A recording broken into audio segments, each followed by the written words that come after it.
يحيى ابن معاذ الرازي እንዲህ ይላሉ። ነፍስህን በተለያዩ የስልጣና ሰይፎች ታገል። በዋናነት በአራት ዘርፎች፣ ከምግብ በመቀነስ፣ ከእንቅልፍ በመቀነስ፣ ከንግግር በመቀነስ፣ ሰዎችን ከመጉዳት በመታቀብ። ምግብን መቀነስ ስሜትን ይገላል። እንቅልፍን መቀነስ ፍላጎትን ያጠራል።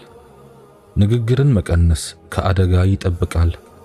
ሰውን አለማስቸገር ካሰቡበት ያደርሳል። አንድ የአላህ ባሪያ ሲጎዱት መቻል፣ ሲያስቸግሩት መታገስ ያቅተዋል። እንዲህም ብለዋል፣ የሰው ልጅ ጠላቶች 3 ናቸው፣ ዱንያ፣ ሸይጣኑና ነፍሱ። ከዱንያ በመታቀብ ሸይጣንን በመቃረን ነፍስን፣ ስሜትን በመተው ራስህን ጠብቅ። አንድ ጠቢብ ሲናገሩ ነፍሱ ያሸነፈችው ስሜቷን በመውደድ ለሷ ምርኮኛ ይሆናል። በፍላጎቷ እስር ቤት ውስጥ ተጨቁኖ ይኖራል። ሰንሰለቷ በእጇ ውስጥ ሆኖ ወደ አሰኛት ተወስደዋለች። ቀልቡ መልካም ነገር እንዳይጠቀም ታደርገዋለች ብለዋል። ጃዕፈር ኢብኑ ሑመይድ ከድሎት የሚደረሰው ድሎትን በመተው ብቻ እንደሆነ ዑለሞችና አዋቂዎች ሁሉ ተስማምተውበታል ብለዋል። አቡ ያሕያ አልወራቅ የሰውነቱን ክፍሎቹን ስለ ስሜቶቹ ባሪያ ያደረገ ሰው በቀልቡ ውስጥ የጸጸትን ዛፍ ተከለ ብለዋል። ከአንድ ዳቦ በላይ መመገብ ስሜትን ማንገስ ነው ያሉት ደግሞ ወሃይብ ኢብኑ አልዊርድ ሲሆኑ ስሜትን የወደደ ለውርደት ራሱን ያዘጋጅም ብለዋል። በኃጢአት ምክንያት ንጉሶችን ባሪያ፣ ለአላህ በመታዘዛቸው የተነሳ ደግሞ ባሮችን ንጉስ ላደረገው አላህ ጥራት ይገባው። አላህ ስለ ነቢዩ ዩሱፍ ዓለይሂ ሰላም ሲናገር አላህን የሚፈራና የሚታገስ አላህ የበጎ አድራጊዎችን ምንዳ አያጠፋም ብለዋል። ሱረቱ ዩሱፍ አንቀጽ 90። አንድ ሰው ለዑመር ኢብኑ ዓብዱልዓዚዝ አላህ ይዘንላቸው መቼ ልናገር ባላቸው ጊዜ ዝም ማለት ከፈለክ አሉት። መቼ ዝም ልበል ሲላቸው ደግሞ መናገር ስትፈልግ አሉት። ዓሊ ረዲየላሁ ዐንሁ ለጀነት የሚጓጓ ሰው ዱንያ ውስጥ ካሉ ስሜቶች ሁሉ ራሱን ያወጣል ብለዋል። ማሊክ ኢብኑ ዲናር 7 ጊዜ ገበያን ይዞር ነበር። አንድ ያማረው ነገር ያየ እንደሆነ ለነፍሱ ታገሺ፣ በአላህ እምላለሁ ከዚህ ነገር የምከለክልሽ ለክብርሽ ብዬ ነው ይላት ነበር። ወሊነፍሲከ ዓለይከ ሐቁን ይላሉ ነቢያችን ዓለይሂ ሰላቱ ወሰላም። ነፍስህ ባንተ ላይ ሐቅ አላት ማለት ነው። እስቲ ትንሽ እንበት ነው።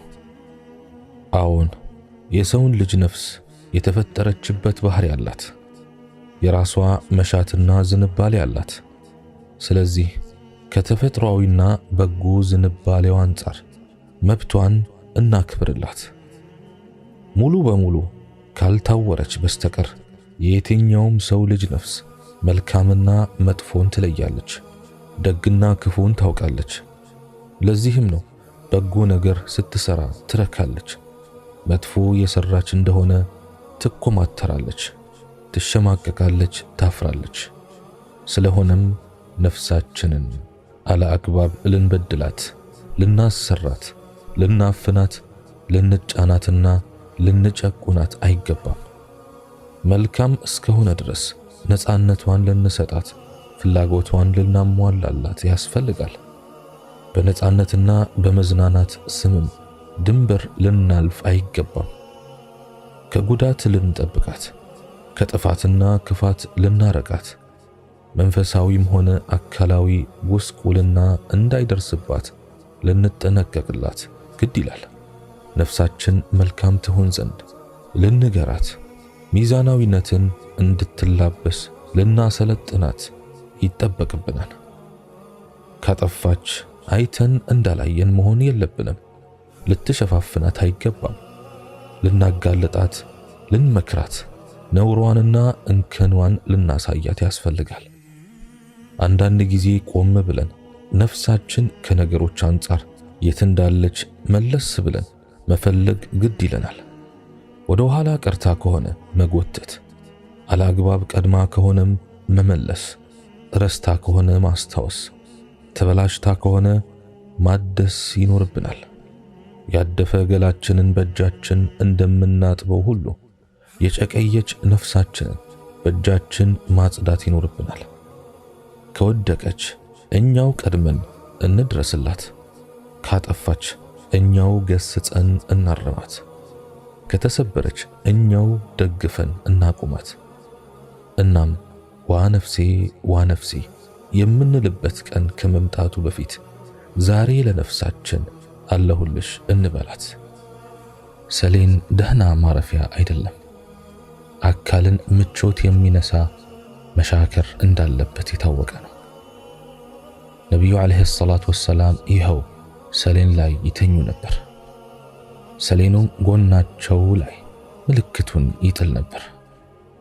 ባልደረቦቻቸው ለምን የተሻለን ምንጣፍ አናደርግልዎትም ሲሏቸው ማሊ ወማሊ ዱንያ ማ አነ ፊ ዱንያ ኢላ ከራኪብን استظل تحت شجرة ثم راح وتركها እኔና ዱንያ ምንና ምንድነን?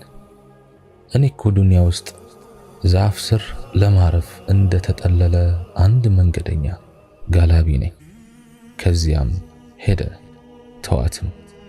عليه أفضل الصلاة وأزكى التسليم። አንዳንዴ እቤታቸው ውስጥ የሚላስ የሚቀመስ ይጠፋ ነበር። እርግጥ ነው አንዳንዴ በርከት ያለ ነገር የነቢዩ ዓለይሂ ሰላቱ ወሰላም እጅ ውስጥ ይገባ ነበር። ነገር ግን እጃቸው ውስጥ የገባውን ሪዝቅ በአላህ መንገድ ላይ ያከፋፍሉት ነበር። ፊዳከ አቢ ወኡሚ ያ ረሱለላህ። የነቢዩ ዓለይሂ ሰላቱ ወሰላም ባልደረቦች የሚለበስ በማጣት ተፈትነዋል።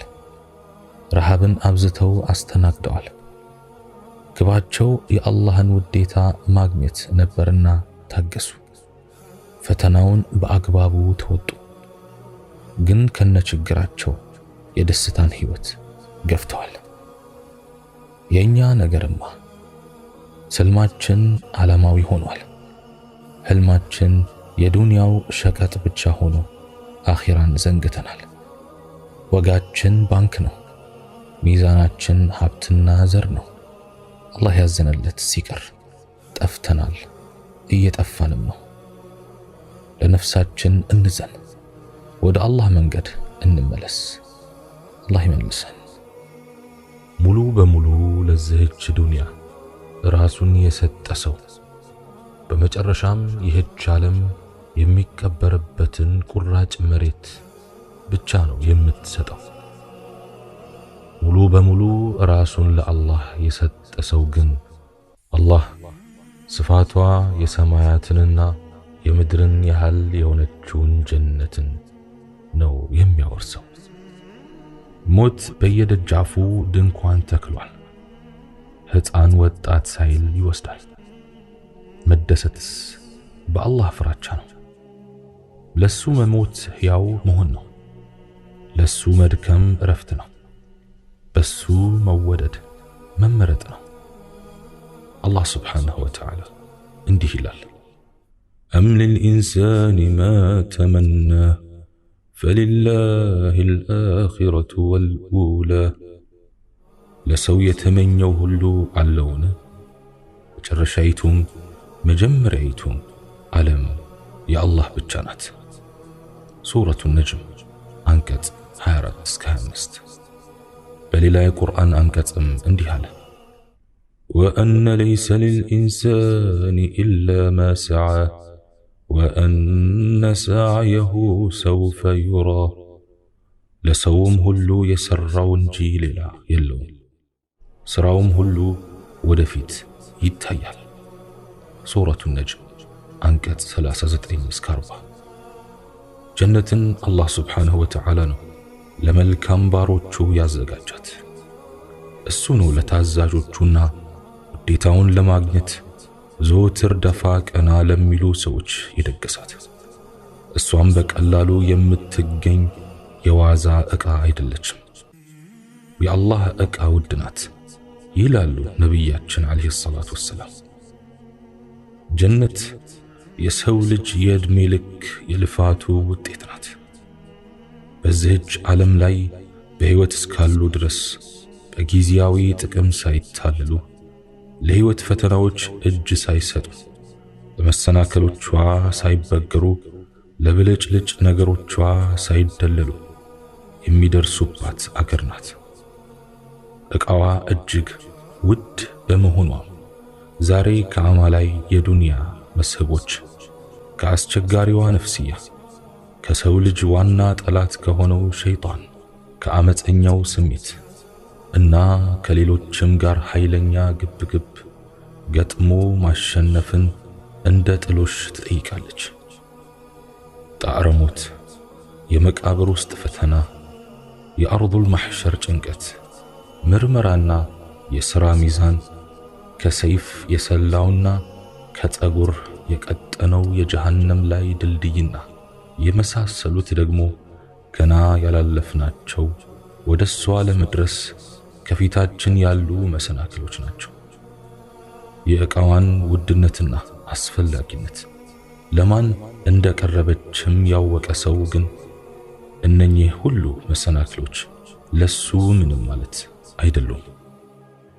ዛሬ የዕለት ተዕለት ሕይወቱን አላህ ኑር እንዳለው የኖረ ሰው ነገ በአስከፊውና በታላቁ የድንጋጤ ቀን የሚጋረጡበትን አደጋዎች ሁሉ በቀላሉ ያልፋል።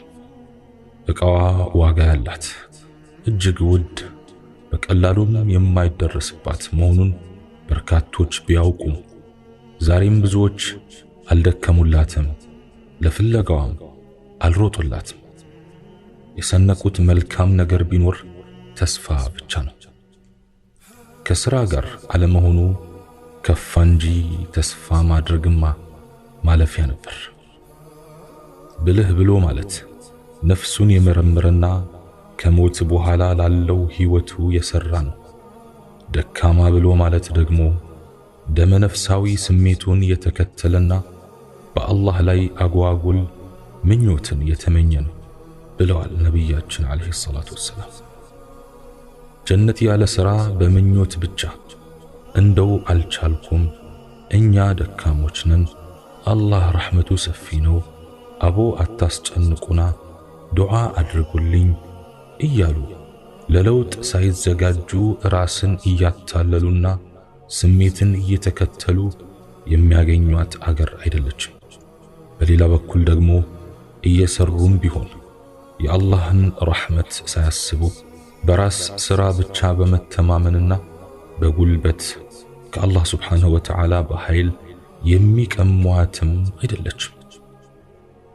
በሙስሊም ቤት ሕይወት ማለት በአንድ ጎኗ የአላህን ቅጣት እየፈሩ በሌላው ረሕመቱን እየከጀሉ የሚኖሩባት ሚዛናዊ ዓለም ናት።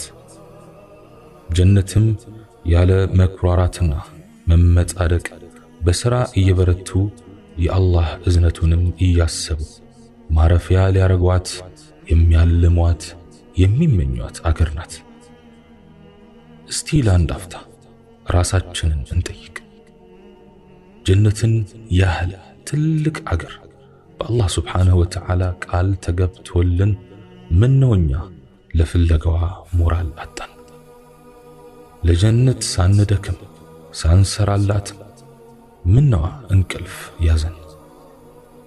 ጀነትን ለማግኘትና ራሳችንን ከተሻለ ቦታ ለማድረስ ምን ያህል ለፍተናል? ለዚህ ዲንስ ምን አስተዋጽኦ አበርክተናል? ኢስላምና ሙስሊሙንስ በምን ደግፈናል?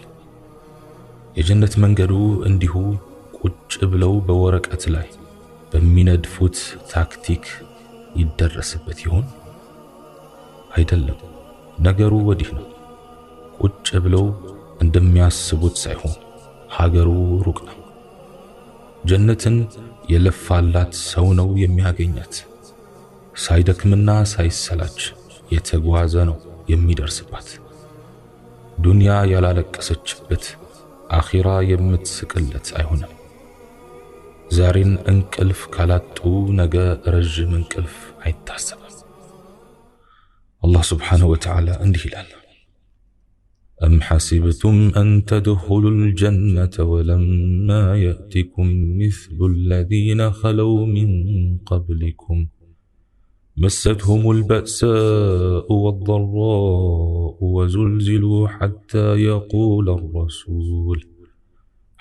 يقول الرسول والذين آمنوا معه متى نصر الله ألا إن نصر الله قريب أونتو ينزع كبفتاتجو يعلفت مؤمنا مكرا بيتي سايمت أباجو جنة لتقبو تاسبالاجون ملأكتين يونا النزع كرسو غار يامنوت يا الله ارداتا مچينو اسكميلو درس مكرانا قدات كاتجاجو تربدبدو نقو يا الله ارداتا برقت قربنو تبالو سورة البقرة أنكت 214 تاديا يهجن الله سبحانه وتعالى لمرت باروچو يازغاجاتن مرت أجر لمورس أني أنت أنشم من يهل دكمن من الزغاجن لطلوشواس من أقربن نفس نبرت ገንዘብ ጉልበት ወይንስ ዝም ብሎ ተስፋ ብቻ ባዶ ተስፋ ዱንያን መተው ከባድ ነገር ነው አኺራን መተው ደግሞ ዱንያን ከመተው የበለጠ ይከብዳል ቢሆንም አኺራን ለማግኘት ጥሎሹ ዱንያን መተው ነው ይላሉ يحيى ابن معاذ ታላላቅ ነቢያትና ቀደምት ሱሐቦች ጀነትን ለማግኘት ሌሎችም እንዲያገኙት በመመኘት በብዙ መልኩ ለፍቷል እቃዋ በቀላሉ የማትገኝ ስለመሆኗ ከቃል አልፈው በተግባር ጭምር አስመስክረዋል ለዚሁ የጀነት መንገድ ነው ነብዩላህ ኑህ እንደ እብድ ከ900 ዓመታት በላይ ወደ ህዝባቸው የጮሁት ሰዎች ጀነትን እንዲወርሱ በማሰብ ተቆጥተው ነው ነብዩ ዩኑስ አለይሂ ሰላም በአሳ ሆድ ውስጥ ውለው ያደሩት ከጀነት እንዴት እንደሚደረስ ለማሳየት ብለው ነው ነብዩ አዩብ በበሽታ ለዓመታት ይበሰበሱት የጀነትን አቋም ስላንጸባረቁና በመንገዷ ስለጸኑ ነው ነብዩ ኢብራሂም አለይሂ ሰላም ወደ እሳት የተወረወሩት ወደ ጀነት የሚያደርስ እውነተኛው ጎዳና ይህ ነው ስላሉ ነው ነብዩ ሙሳ አለይሂ ሰላም ከሀገር የተባረሩት የጀነትን መንገድ ስለሰበኩ ነው ነብዩ ያህያ አለይሂ ሰላም የታረዱት ነብዩ ዘከርያ የተቀሉት ነብዩ ኢሳ ለግድያ የተፈለጉት ነብያችንም አለይሂ ሰላቱ ወሰላም የመከራ አይነቶችን ሁሉ የቀመሱት ቀደምት ደጋግ ሰዎችም የቀደምት ነብያቶችን ድርጊት በማየት ምን አይነት ጠንካሮችና ትዕግስተኞች ናቸው ብለው አድንቀው ብቻ አላለፉም ከነርሱ ድርጊት ብዙ ተማሩ የእቃዋን ልክና ዋጋውንም በጥልቀት ተረዱ ለዚህም ሳያመነቱ ህይወት ንብረቶቻቸውን ሰጡ አላህ Subhanahu Wa Ta'ala ገዛቸው እነሱ ሸጡ አላህም እንዲህ በማለት አወሳቸው አወደሳቸው إن الله اشترى من المؤمنين أنفسهم وأموالهم بأن لهم الجنة الله كمؤمنا نفسوቻቸውንና ገንዘቦቻቸውን ገነት ለነሱ ብቻ ያላቸው በመሆን ገዛቸው ሱረቱ ተውባ